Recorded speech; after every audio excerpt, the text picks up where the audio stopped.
Hello, we are starting the advanced section of the vectors from this video after having completed the vectors in the higher secondary level, that is in the junior level.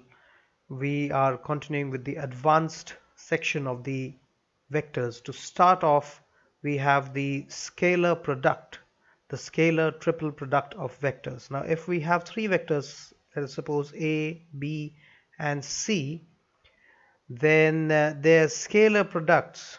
So for A, B, and C, their scalar product is given as A dot with B cross with C, or it is even written as A, B, and C.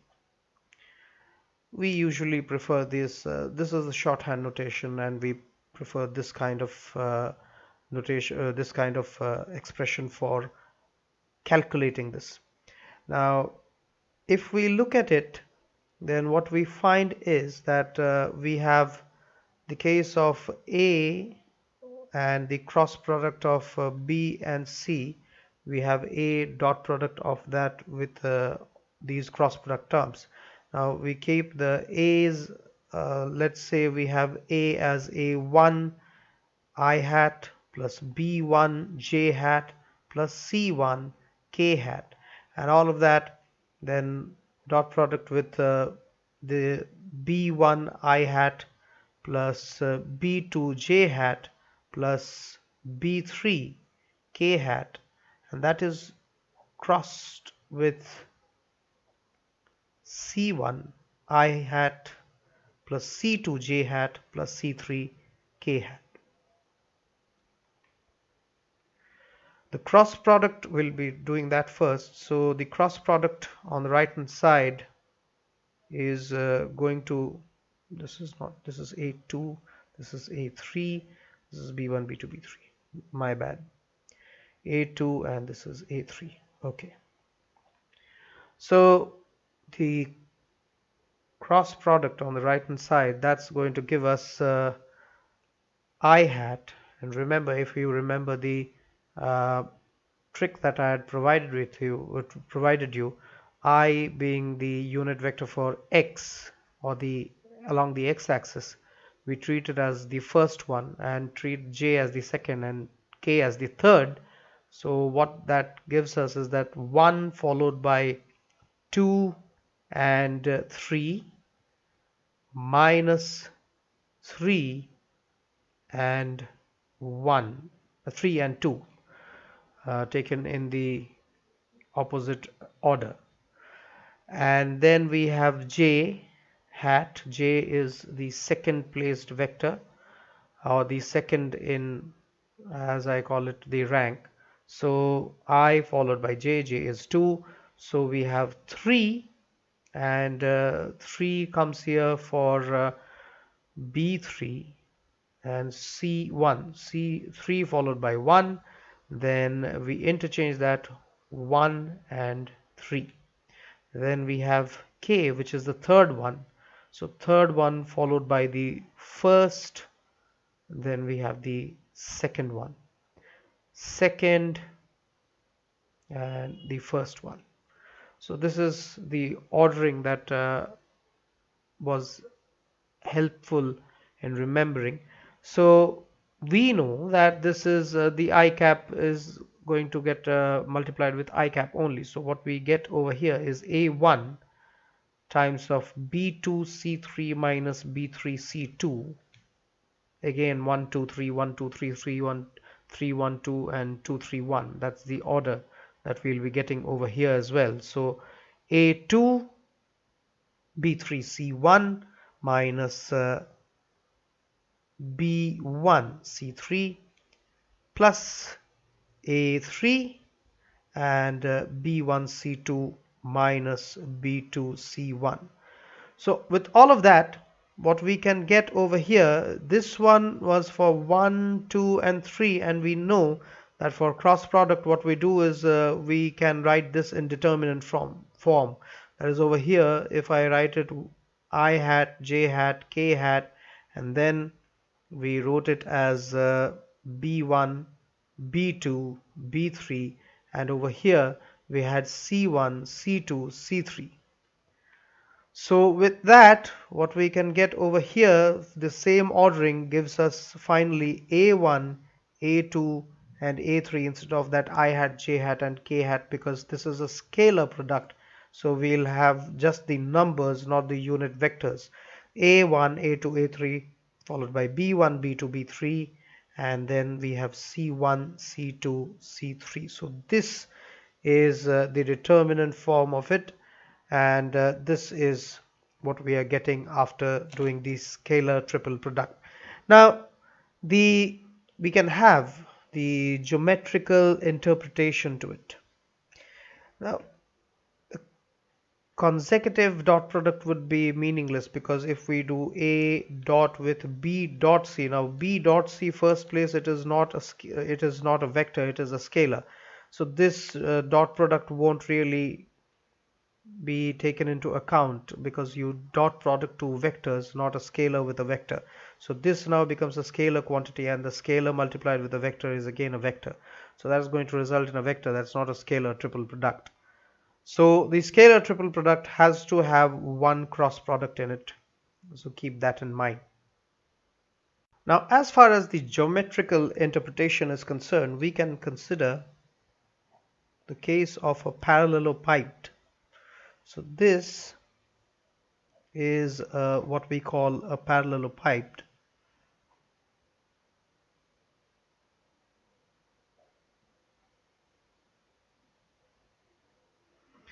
And this parallelopiped will have its adjacent sides as three vectors. So this is the A vector, this is the B vector, and this is the C vector, all taken to be originating from this very point.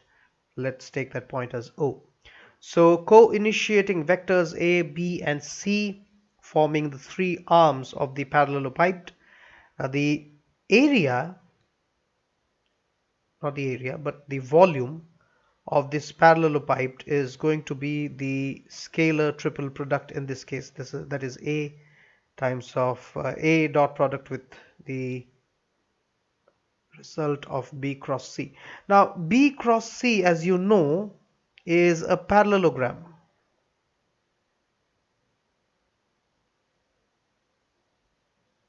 Which will have the area as B cross C. And if I were to consider the height of this, now the height over here will be the cosine component of A along that direction. So what we are getting is that area multiplied with that height is going to give us the volume of the parallelopiped. So this is the volume of the parallelopiped, comprising of the parallelogram in all sides. So what we get is B cross C is going to give us the area, and the volume is going to be obtained when we multiply that area with the perpendicular distance, and the perpendicular distance in this case is going to be the cosine component of A, and if we include that cosine component in that vector form, then what we get is the dot product of A with B cross C. So that is the scalar triple product, which is giving us the volume of the parallelopiped. And in case this volume goes to 0, that means we have A dot B cross C going to 0. And when is that going to be possible? Well, that is going to be possible when there is no height available. That means that A is going to lie on the same plane as B and C. So this is the condition of coplanarity. That means they are coplanar. They are lying on the same plane, and that is why the scalar triple product here is resulting in a 0. Now if we talk about the vector triple product, then that is of the form for A, B, and C being three vectors. We are having the vector triple product to be given as the cross product of A with the cross product of B and C. So this is the vector triple product. And if we write that explicitly and we just write them in the form of their components and then calculate them. So we have for A as A1 I hat plus A2 j hat plus A3 k hat. Then that is cross product with the other two vectors written in their component form. That is, for B vector we have B1 I cap plus B2 j cap plus B3 k cap cross product with C1 I cap plus C2 j hat plus C3 k cap.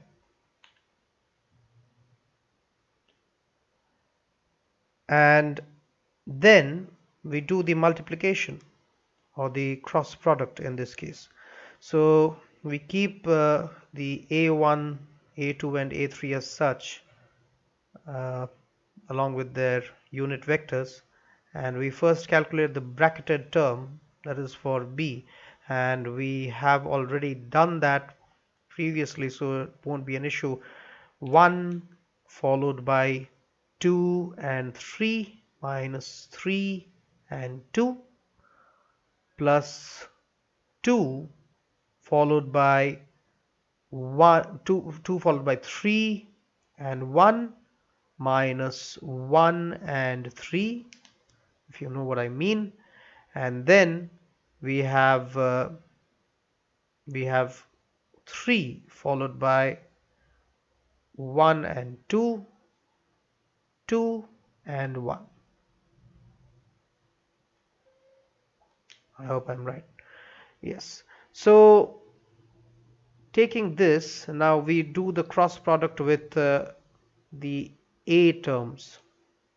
As you know, the cross product in this case is going to be I with j and k, j with I and k, k with I and j. And what we are going to get in this case, well, I'll write it for you one by one.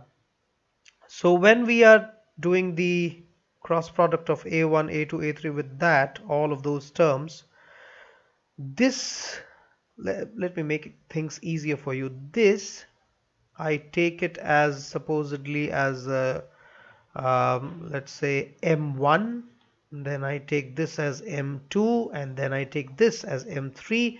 Life becomes easier in that case. So what do I get?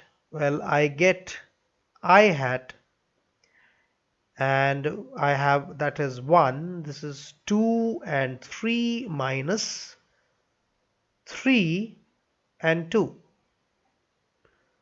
plus the second one. So 2 followed by 1 and 2 followed by 3 and 1 minus 1 and 3. Then I have 3 followed by 1 and 2 minus 2 and 1. Seems fair? Now, with all these cap terms, hat terms, first we'll expand them. That is, we'll put the values of the m's over there. So I hat followed by A2 multiplied with M3 means we have B1 C2 minus B2 C1. Then we take the J hat. Well, that was for M3. We still have M2 to go. So I have done one thing, that I have placed those values. You can try them too and do it yourself, so that do it along with me so that you are not bored with the video, because it's going to take a bit of time to obtain those results, but they are worth obtaining. Once you obtain them, you tend to get the knowledge that you are going for the right thing. Now, let me just rearrange these things. What we do here is that we'll have the common terms. Now, the common terms over here for B1, what do we get for B1s? So for all the B1s that are over there, we have A2C2 multiplied to B1. We have that is in the positive case, of course. Where else we have, where we have A3C3 over here. Remember, that's in minus, and minus multiplied with minus is going to give us a positive sign. And then for the third case, so we have those two components only, multiplied with I hat, if you see that. So we have B1 I hat,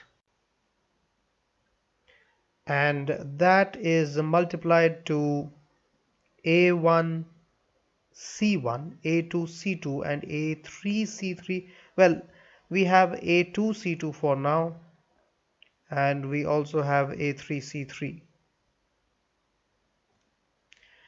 And then we can have B2 J hat, and if you see the J hat and B2, you have A3 C3, you have A1 C1 over here.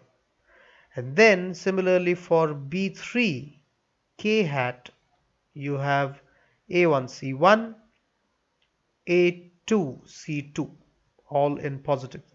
So somewhere or the other we are getting these terms A1 C1. I'm adding an extra term here. A1 C1 is the extra term for B1, A2 C2 is the extra term for B2, which is not available over here, and A3 C3 is the extra term that is we are taking for B3, which is also not available. So we'll have to take their negatives in somewhere. So that somewhere comes right after over here. So we have A1 C1, the negative that we had considered, but instead of doing that, what we'll do is we'll consider the case of the C1 I hat cases. So C1 I hat here, with the negative, we have A2 B2, and here as well we have A3 B3. So A2 B2, so we are eventually going to have all of them. So we'll have A1 B1 plus A2 B2 plus A3 B3, and all of that will be multiplied to C1 I hat plus C2 J hat plus C3 K hat. Now if you look at this, what we were missing over here, the coefficient of B1 being that of A1 C1. So we have B1, A1 and C1 in the negative over here, that we have added extra for that. So all those extra terms that were taken in this addition case have been subtracted in this multiplication case along with all the other terms. So with all of that, what we can bring from this vector triple product is that we have, in this first case, we have a dot product of A and C, the vectors, and then it follows with a B vector, and then minus, remember there's no dot or cross product in between over here. So this is just a scalar being multiplied to a vector. So this is scalar times of that vector. And as for the second one, we have A dot B multiplied to C vector. So this is the A dot B multiplied to the C vector. So this is the case of vector product of three vectors, or vector triple product.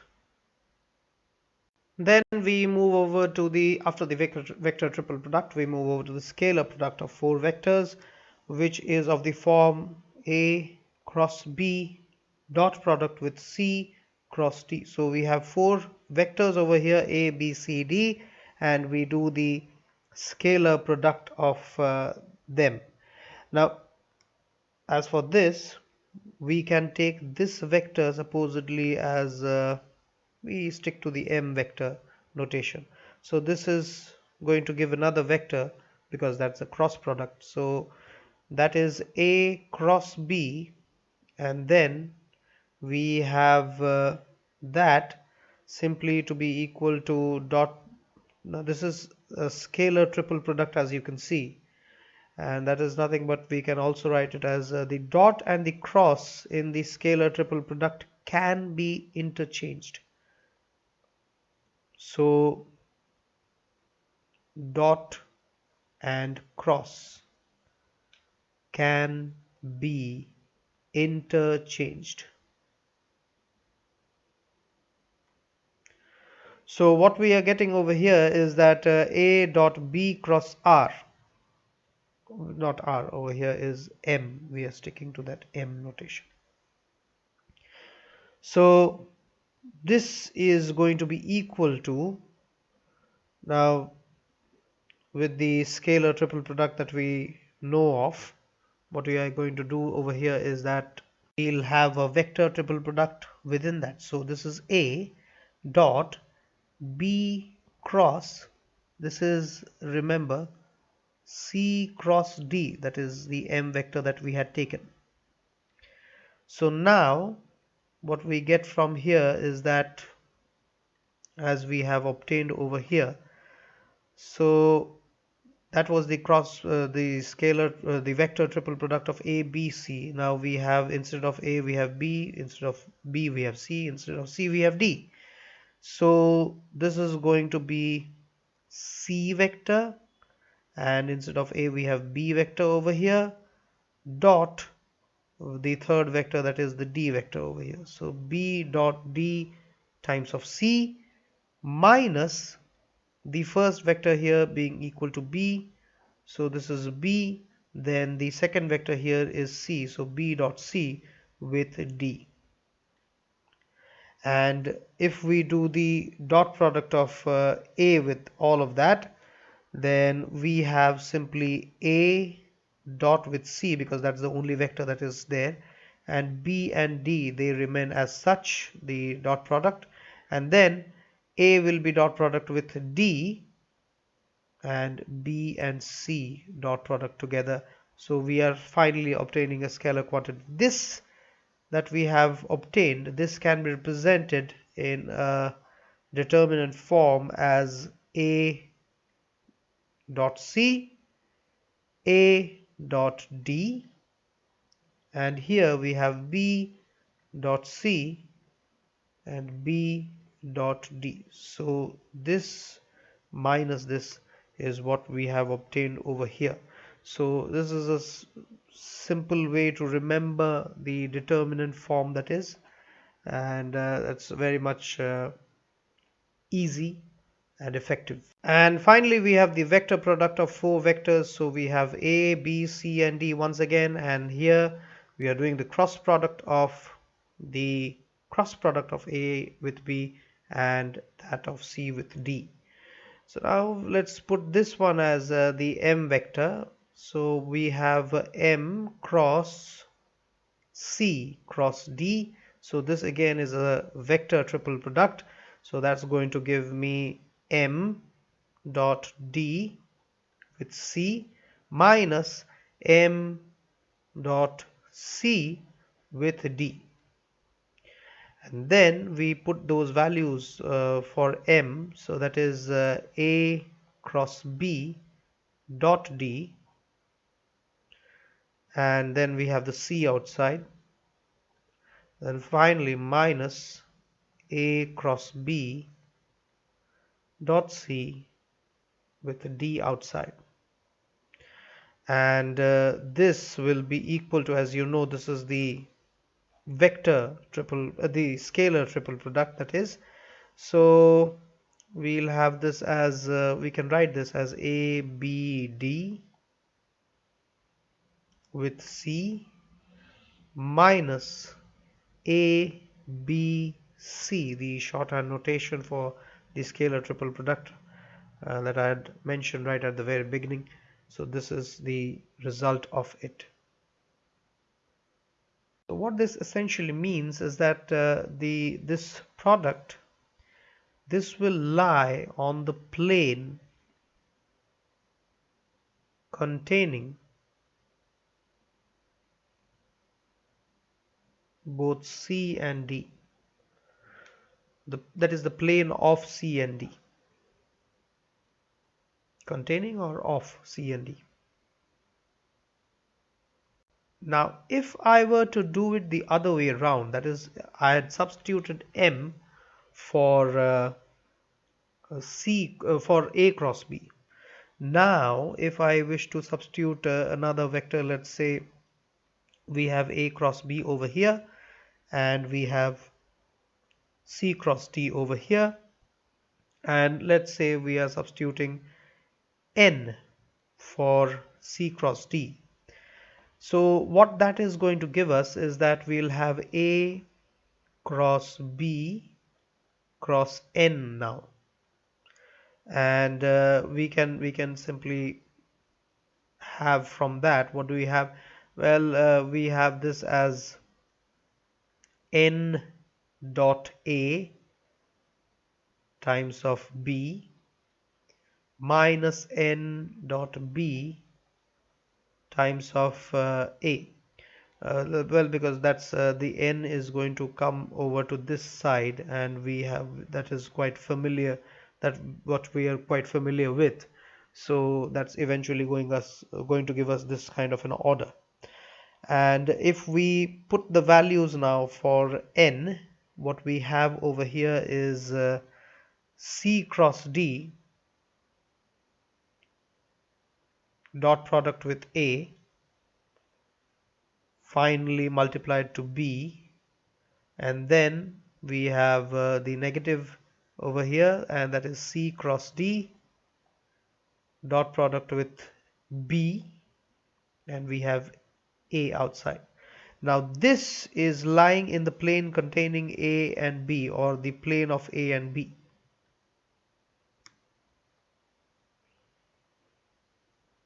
In common. So in one case we are having the plane of C and D, the product lies in that plane, and in the other case we have them to be lying, or we have the product to be lying in the plane of A and B. So we get a geometrical interpretation from it. And what do we interpret? Well, what we get to know is that from both these cases, that the product A cross B, the cross product or the vector product of four vectors, is giving us that this thing is parallel to the line of intersection of the plane containing A, B, and the plane containing C, D vectors. Which means if we can draw a three-dimensional case over here. If we see this plane, it is containing the C and the D vectors, and we have another plane which is probably crossing it. This is in 3 dimension. Those planes are cutting each other. So this is that line of intersection in which this A cross B cross C cross D is lying, and this is the plane which is containing A and B. So this is the A vector, this is the B vector.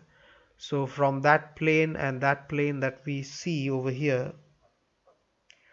so that those planes, they intersect at that point, and that is exactly where we are getting this product that we saw, that is the common line of intersection of the two planes which are containing the vectors over there. So this is more or less the discussion that we had for this video. We'll be continuing more with such vectors and the various interpretations that are related to them, and then we'll be starting off with the vector calculus later on uh, in the advanced case. So stay tuned for that. Till then, thank you for watching.